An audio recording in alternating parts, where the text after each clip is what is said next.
Hey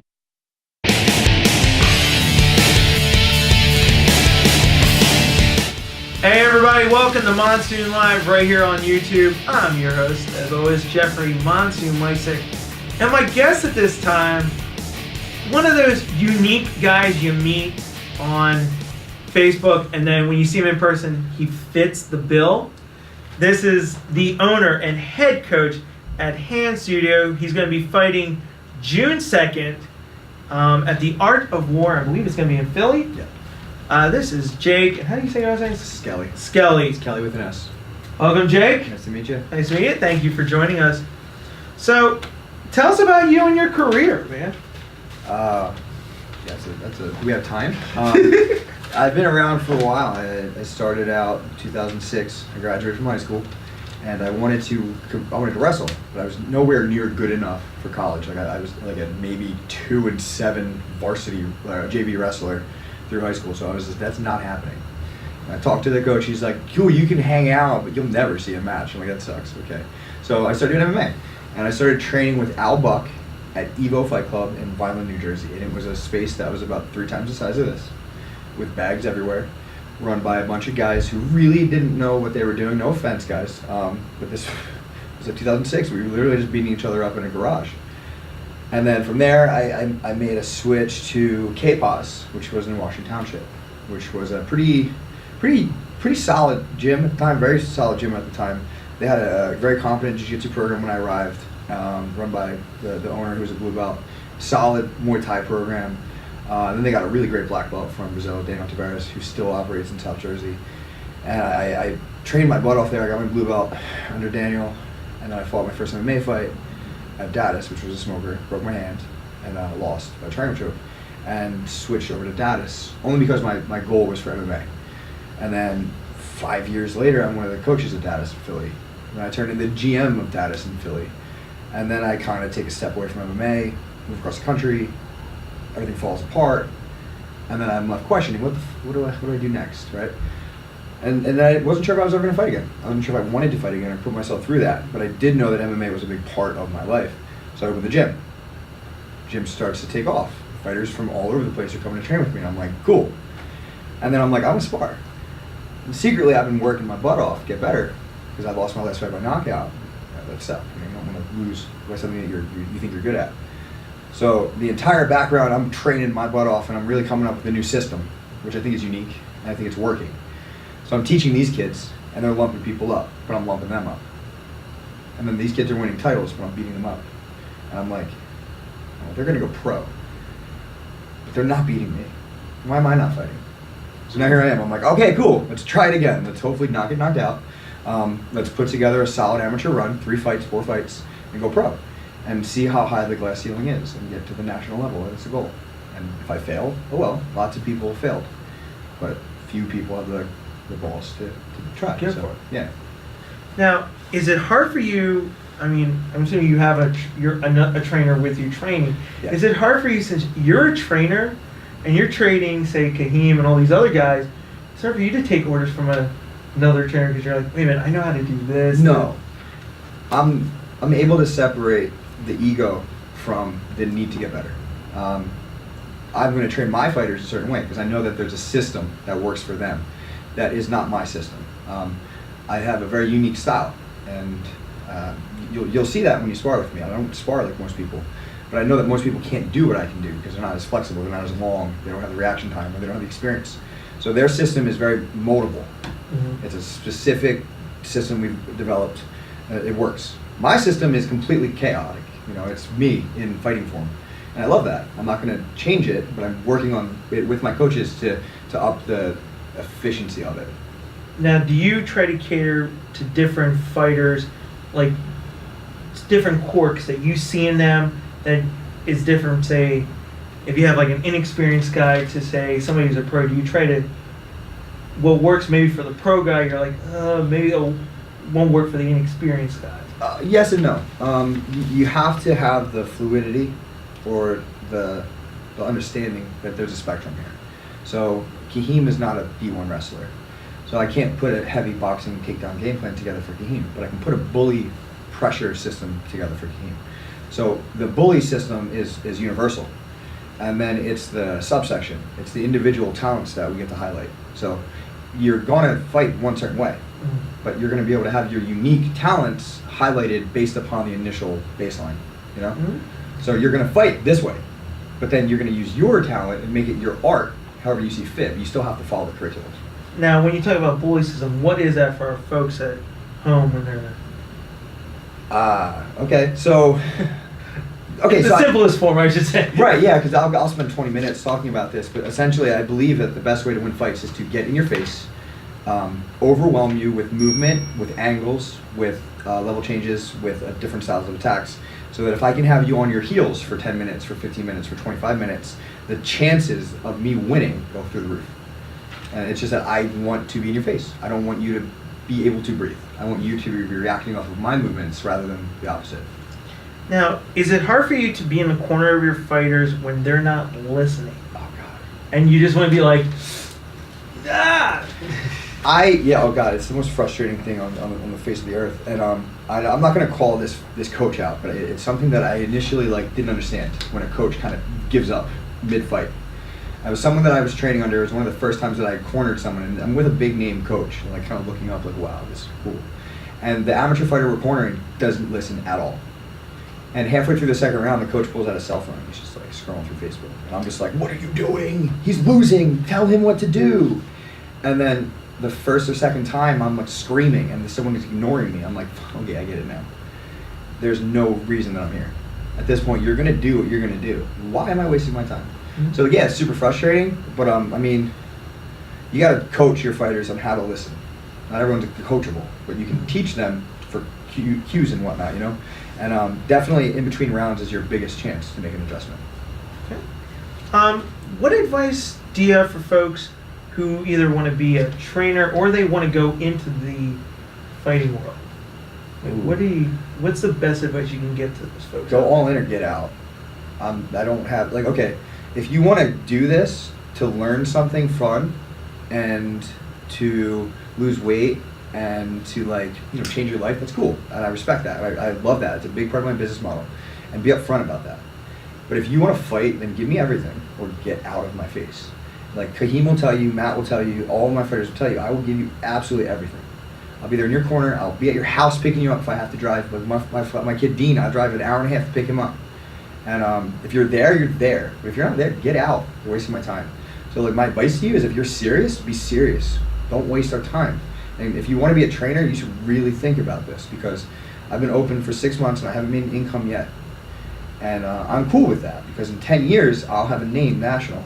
But if you don't have that level of commitment, don't take away the paying students that I could have. Get out of this. I need those people to survive. I've got students, I dropped out of college for this. I was going to get a PhD, and I'd rather get a PhD in fighting. That doesn't pay well. So give me my students and get out of my way, Yeah. Would you rather be training guys or following your pursuit of a fight career? Dude, I don't know. That's every other day. It's I feel like I could maybe make it. I don't think I could win a title, but I think I could make a splash, a blip on the radar on the national scene. And that's all I really care about, is a fight at Bellator, a fight at the UFC. Could I make it? Maybe. Maybe not. I don't know. We'll never know. Maybe we'll know. Who knows? But at the same time, it's shit. Crap. I have all of these fighters who are just showing up at my doorstep with their bags packed, and they're yo, take over. And I'm oh, how do I do both? And so far, I've been able to balance it because I have a great team of people that are with me. I have a jiu-jitsu coach at Next Gen, Rob. I have a new striking coach down in Delaware, Joe Strickling. I have a great friend of mine, Jackson Galka, who just opened up North Star MMA in Chestnut Hill. And then I have a fantastic, top-notch elite striking coach that I work with, and I'm going to be working with for this camp down in Level Up, Maryland, Jason Frell. So it's I'm only able, I think the only way that I'll ever be able to do this is by outsourcing talent to help us run the gym, to help develop the fighters, to help get our curriculum in line, and also to satisfy my thirst for the spotlight. And that's all it is. I need to feed the ego. How are you getting ready for this upcoming? I can't tell you that. Oh, well, no. I mean, are you training at your gym, or do you go to other gyms, or do you stay? I'm a nomad. And I've always been a nomad. When I was a white belt, I was driving down to train with Ryan Hall. And I'm not a name. Mhm. I'm not a big deal. But I think I'm well known in the sense that I can put up a fight against most people, no matter how good you are. It's like I'm not going to get walked over. And the reason that I was able to build that name was because I was the nomad. And I grew up in a tough room. I grew up at Dallas, which was surrounded by dudes in the UFC and Bellator, and I still think that at the time that I was there, they were the premier MMA gym in the city. And I cut my teeth there. And Joe Lowry, who's killing it, Kate Schroeder, was like coming out with me. He beat my butt up and down that room for 4 or 5 years straight. Because of that, I know where I stand. So I go and seek out like higher level guys, number one, who can challenge me, and number two, who aren't necessarily in my network, because I don't want everyone in Philly knowing what's up. Mm. So I'm going to go down to Maryland, they're going to know stuff, but no one's going to talk. Okay. So. Okay. I was wondering if you could show some of the folks at home maybe some tricks, techniques, because I know every time we've had our MMA fighters on, we usually do a little bit of sparring, but since you're a trainer, maybe helping me out, because I know you're going to be helping us with the whole thing with Kahim coming up later. Maybe showing us that. Yeah. All right. So coming up, you're going to see what it's like, how this guy trains at his gym, and that's coming up. Sit back and enjoy. All right, guys, we're here with Jake. Jake's going to show me a couple of things because, as most of you guys know, I stink at a lot when we hang out with the MMA fighters. I'm a little not good on some of the submission stuff, so Jake's going to show me a couple things, and then we'll see how it goes. Jake? We're going to do some Jin-Jitsu. Great joke. All right, get down on your back for me. We're going to go over something from the mount. It's going to be my favorite triangle setup. My coach Rob will kill me for showing this, but I really still love it. It's flashy, yes, but it's super cool. So we've established that we have the mount right here. What I'm going to do is, it's what I call like a skip the rock mounted triangle. I want to turn you a little bit. And Kahim actually just saw this technique the other day. So what I'm looking to do first things first is I need to control the wrists, right? So anytime I'm looking to do a mounted triangle, I have to isolate one arm, because what I'm looking to do is attack the carotid artery. So I hit you here, okay? I'm going to put your arm here on the other side, and that's what's going to cause the choke to happen, right? Mm-hmm. So what I'm going to do is I'm going to push down. This posts my weight. It sucks, right? Mm-hmm. This lets me move. If I don't do this and I try to move, your hips are able to move. So this keeps you down and allows me to get my weight forward. I'm also going to grab your head. The reason being is I'm going to slide this leg underneath it. I call this a skip the rock setup because I imagine that I'm throwing a rock on a lake. I'm here, I'm skipping into the next position. A lot of guys will show you like this, and they'll slide through. The problem is, it's a slow movement. What I'm going to do is I'm going to throw my hip forward, okay? Come under here. Now this is an S mount setup. I'm going to relax in here, bringing my knee to my foot. I'm not going to fall to my back. First thing I'm going to do is take my free arm and frame here to allow me to have this base. So if you're going to bump me either way, try. Okay, I can base out and still keep pressure down on your neck. I'm being nice to you right now because you don't know what you're doing. But if I wanted to be mean, it would be like this. I'm going to get under and just squeeze. Now, I don't put a lot of pressure there. You didn't tap. Why not? Because there was not a lot. All right, so what I'm going to do is, you've got some big shoulders, and I'm wearing jeans, so I'm not going to lock this under like I normally would. Instead, I'm going to do a variation that I would finish on a body type like you. I'm going to bring this knee close to my big toe. I'm going to take my weight forward as I hip. From here, I'm going to take this into an arm bar, slide through, and hip up. Okay? So that's one. Now let's say you get out of it. I'm not good, you roll me to my back. Okay. So I'm going here, and I get here. Do me a favor and bridge this way. Boom. Okay. Bring your knees up in. You are going to look to hide this arm here. You know why?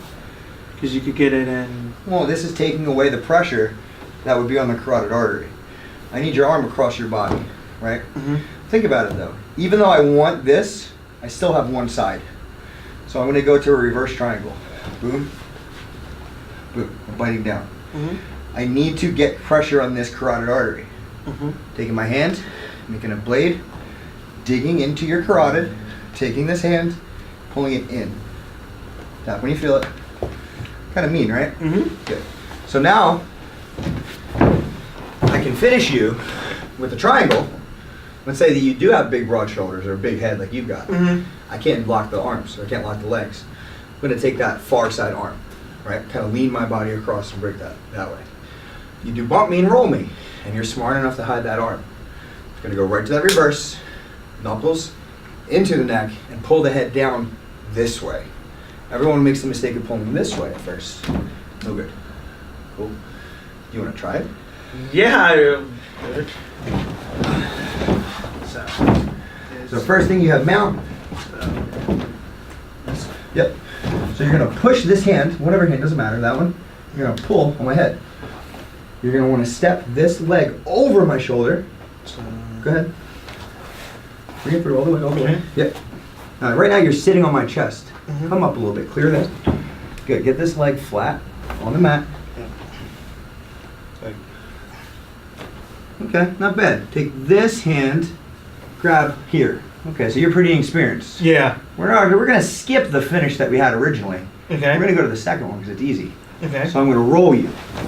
Boom. Lock up your arms, your legs in that diamond position. I'm hiding this. What do you do? Go.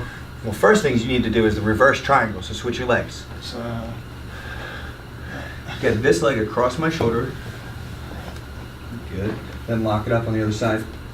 Good. So here you're putting pressure on the carotid artery. And you're breaking my posture down. Give me a blade fist. Good. Take your knuckles. Like this.